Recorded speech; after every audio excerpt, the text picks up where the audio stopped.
السلام علیکم۔ آج کا موضوع انتہائی اہم ہے۔ اس میں آپ کو بتاؤں گا کہ جب میں ٹین ایج میں داخل ہوا تو زندگی میں پہلی دفعہ مجھے محبت کا احساس ہوا۔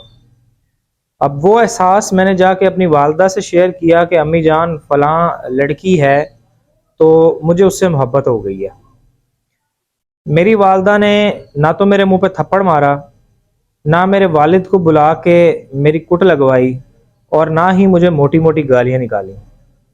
ان کا جواب سونے کے ورق پہ چاندی کے قلم سے لکھنے والا تھا۔ اس جواب نے میری زندگی بدل دی، اس نے میری سوچ بدل دی اور مجھے ایک ایسے ٹریک پہ ڈال دیا کہ الحمدللہ آج میں ایک کامیاب انسان ہوں۔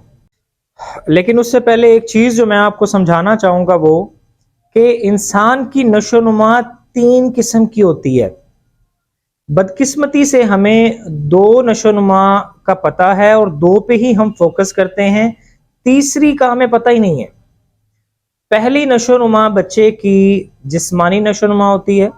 والدین اس کے بارے میں بہت فکر مند رہتے ہیں کہ ہمارے بچے کی ہائٹ نہیں نکل رہی، اس کا ویٹ جو ہے وہ کم ہے یا وہ صحت مند نہیں ہے، اس پہ بہت زیادہ کانشیس ہوتے ہیں، اور اس کے لیے وہ طرح طرح کی پروڈکٹس یوز کرتے ہیں، جیسے ہارلکس ہو گیا، بورن ویٹا ہو گیا، اس طرح کی چیزیں یوز کر کے بچے کی جسمانی نشو و نما کو وہ انکریز کرتے ہیں۔ دوسری نشو و نما جو سمجھی جاتی ہے امپورٹنٹ، وہ ہے ذہنی نشو و نما۔ ذہنی نشو و نما کے لیے بھی انٹیلیجنس کی پروڈکٹ یوز کی جاتی ہیں۔ بچے کو سبق یاد نہیں ہوتا، بھول جاتا ہے، پیرنٹس بہت کانشیس رہتے ہیں اس معاملے میں کہ ہمارے بچے کی جو ذہنی نشو و نما ہے وہ پراپر طریقے سے ہونی چاہیے۔ لیکن بدقسمتی سے جو ان دونوں سے زیادہ امپورٹنٹ ہے، جو بچے کی لائف جس پہ ڈیپینڈ کر رہی ہے، وہ ہے اس کی جذباتی نشو و نما۔ بیسیکلی ہمیں پتہ ہی نہیں ہے کہ جذباتی نشو و نما ہوتی کیا ہے یا یہ کس چڑیا کا نام ہے۔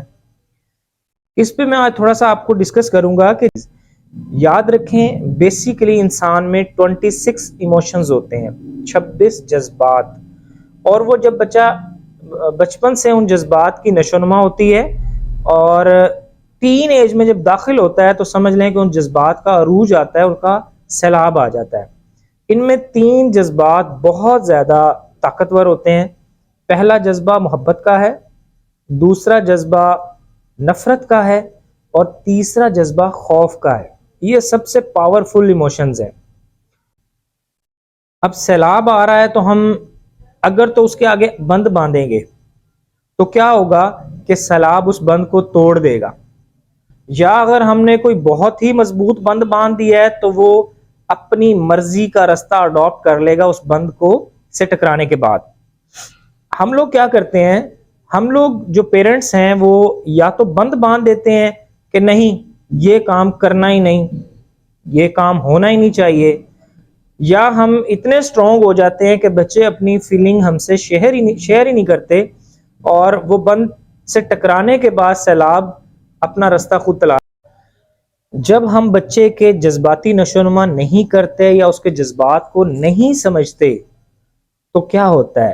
ہوتا یہ ہے کہ وہ ٹکرانے کے بعد وہ جذبات کا سیلاب اپنی شکل، اپنی سمت خود سلیکٹ کرتا ہے، پھر بچہ منشیات پہ لگ جاتا ہے، بچہ سگریٹ پینا شروع کر دیتا ہے، بچہ خودکشی کر لیتا ہے، بچہ اپنی زندگی تباہ کر لیتا ہے۔ ہم اس کے جذبات کو سمجھ ہی نہیں رہے ہوتے۔ ایک مزے کا آپ کو واقعہ بھی سناتا جاؤں۔ میں اسکول میں آفس میں بیٹھا ہوا تھا تو دو خواتین آئیں بچے کے ایڈمیشن کے لیے، تو وہ دونوں پارسائی میں ایک دوسرے کو پیچھے چھوڑنا چاہ رہی تھیں۔ تو ایک عورت نے تو حد ہی مکا دی، اس نے کہا سر بات یہ ہے کہ ہم پہ بھی جوانی آئی ہے، ہم نے بھی جوانی گزاری ہے، آج تک ہم نے کسی کے بارے میں سوچا نہیں، کسی کو دیکھا نہیں، ہم میں تو فیلنگ ہی نہیں پیدا ہوئی، ہم اس رستے پہ گئے ہی نہیں۔ تو میں نے اس سے پوچھا بی بی آپ روبوٹ ہیں یا آپ ایلین ہیں یا آپ کیا چیز ہیں؟ ایک اللہ کا نظام ہے، اللہ کا ایک بنایا ہوا سسٹم ہے کہ جب بھی آپ ٹین ایج میں آتے ہیں جذبات کا فلو آتا ہے، لائکنیس، اپوزٹ کی طرف اٹریکشن، یہ قدرتی عمل ہے، آپ اس کو کیسے روک سکتی ہیں؟ جنون ہوتا ہے ہر عمر کا جدا جدا، جنون ہوتا ہے ہر عمر کا جدا جدا، کھلونے، عشق، پیسہ، اور پھر خدا خدا. اب اگر آپ یہ تینوں سٹیجز پاس کر کے خدا خدا والی سٹیج پہ آ گئی ہیں تو اس میں آپ کا کمال نہیں ہے. باقی آپ کی جو اولاد ہے انہوں نے وہ 3 سٹیجز ابھی پار کرنی ہے. تو آپ یہ 3 سکپ کر کے اور آخری والی پہ فوراً نہ لے آئیں انہیں. ان کے جذبات کو سمجھیں اور اس کو ایک ڈائریکشن دیں. اپنے بچے کے جذبات کو خود ڈائریکشن دیں بجائے اس کے کہ بند باندھ لیں اور وہ اس سے ٹکرائے یا وہ اس کو توڑ دے، نافرمان نکل آئے، یا وہ اپنی سمت خود لے لے اور منشیات کی طرف اور نیگیٹو ایکٹیویٹیز کی طرف چلا جائے. تو یہ آپ پہ ڈیپینڈ کرتا ہے کہ آپ نے اپنے بچے کے جو جذبات کا سیلاب ہے اس کو کس طرح. آخر میں آپ کو بتاؤں کہ میری والدہ اللہ پاک انہیں کروٹ کروٹ جنت نصیب کرے، وہ انتہائی قابل استاد اور حکمت اور دانائی والی خاتون تھی. میری امی نے مجھے 2 نصیحتیں کی تھی. پہلی نصیحت انہوں نے مجھے کی تھی کہ بیٹا آپ ٹیچنگ لائن میں آ رہے ہو، کبھی بھی آپ نے کسی سٹوڈنٹ کو، کسی ٹیچر کو یا کسی بھی خاتون کو اس کے چہرے کی طرف دیکھ کے بات نہیں کرنی اور نہ ہی اس کے چہرے پہ ٹک ٹکی باندھنی ہے. دوسری نصیحت جو انہوں نے مجھے کی وہ یہ، الحمدللہ مجھے 17 سال ہو گئے ہیں اس سیٹ پہ بیٹھے ہوئے. انہوں نے مجھے کہا کہ بیٹا عزت بنانے میں ساری زندگی لگتی ہے، ساری زندگی. اب یہاں اس سیٹ پہ بیٹھو گے پرنسپل کی سیٹ پہ تو لوگ آپ کو سلام کریں گے، آپ کی عزت کریں گے، لیکن اس کو ختم کرنے کے لیے آپ کو ایک لمحہ چاہیے. آپ کی ایک غلطی، ایک لمحہ اور ہماری ساری زندگی کی محنت پہ پانی پھر جائے گا. الحمدللہ میں نے آج بھی ان کی بات میں نے اپنے دل و دماغ میں فکس کی ہوئی ہے. مجھے محبت ہوئی کسی سے ٹین ایج میں نے آ کے اپنی والدہ کو بتایا کہ مجھے فلاں لڑکی سے محبت ہو گئی ہے، تو انہوں نے مجھے کیا جواب دیا. اب ساری بات، سارا ویڈیو بنانے کا مقصد میں آپ سے شیئر کر رہا ہوں. میری والدہ نے مجھے کہا اچھا چلیں ٹھیک ہے، جہاں میرا بیٹا کہے گا میں اس کی وہیں شادی کروں گی، پریشان نہیں ہونا. لیکن میں اپنے بیٹے کی شادی تب کروں گی جب میرا بیٹا بڑا افسر بن جائے گا. جب میرا بیٹا بڑا افسر بن جائے گا تو میں پورے روب کے ساتھ جاؤں گی اور جا کے بتاؤں گی کہ میرا بیٹا افسر ہے تو آپ اپنی بیٹی کا رشتہ دیں ہمیں. تو بیٹا وہ خوشی خوشی مجھے اپنا رشتہ دیں گی کیونکہ میرا بیٹا افسر ہے.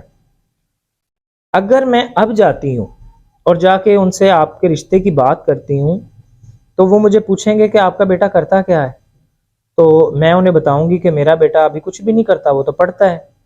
تو وہ میری انسلٹ کر کے مجھے اپنے گھر سے نکال دیں گے. وہ کہیں گے بیٹا کچھ کرتا نہیں ہے اور ماں آ گئی رشتہ لینے کے لیے. تو کیا آپ چاہتے ہیں کہ کوئی آپ کی ماما کی انسلٹ کرے، انہیں بے عزت کر کے اپنے گھر سے نکالے؟ آپ یقین کریں کہ ساری محبت، سارے جذبات میرے، انہیں ایک ڈائریکشن مل گئی کہ سب سے پہلے مجھے ایک بڑا افسر بننا ہے، اپنی ویلیو بنانی ہے، خود کو منوانا ہے. اس کے بعد جہاں میں نے، چونکہ میری امی نے مجھ سے وعدہ کیا ہے کہ جہاں میں چاہوں گا وہاں میری شادی ہوگی، لیکن اس سے پہلے مجھے خود کو کچھ بنانا پڑے گا. ایک ٹارگٹ سیٹ کیا، الحمدللہ اسی ٹارگٹ پہ چلا اور آج اللہ نے عزت بھی دی ہے، شہرت بھی دی ہے، پیسہ بھی دیا ہے، اللہ نے سب کچھ دیا ہے.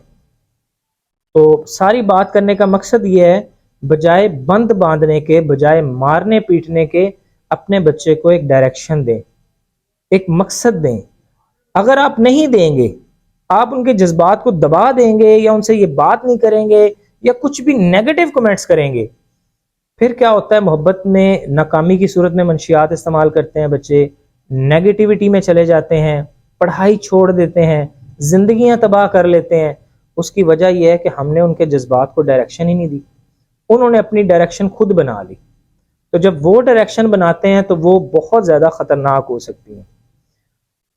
اس بات کو انڈرسٹینڈ کریں، بچہ جب بھی جذباتی نشو نما اس کی آپ نے کرنی ہے، کس طرح سے کرنی ہے؟ اس کے ساتھ اٹیچ ہو کے کرنی ہے، اس کو صحیح غلط بتانا ہے، اس کے ساتھ مل کے اس کو ساری چیز سمجھانی ہے. جذبات کو آپ دبا نہیں سکتے، ان کو ختم نہیں کر سکتے. وقتی وہ ایک سپرنگ کی طرح دب جائیں گے، جس طرح آپ سپرنگ کو دباتے ہیں نا، وقتی آپ کے ڈر سے یا آپ کے خوف سے وہ سپرنگ کی طرح دب جائیں گے، لیکن ان میں اتنی انرجی پیدا ہوگی کہ وہ کسی بھی وقت جمپ کر سکتے ہیں. وہ جمپ کسی بھی صورت میں، وہ خودکشی کی صورت میں بھی ہوتا ہے، وہ مینٹل ڈس آرڈر کی صورت میں بھی ہوتا ہے، وہ بہت ہی اس کی خطرناک شکلیں ہیں۔ تو بجائے بچے کے جذبات کو دبانے کے، ان کے جذبات کو ڈائریکشن دیں کہ بیٹا یہ کام اس طرح سے کرو، پھر جیسے کہو گے ہم ویسے آپ کے ساتھ۔ شکریہ۔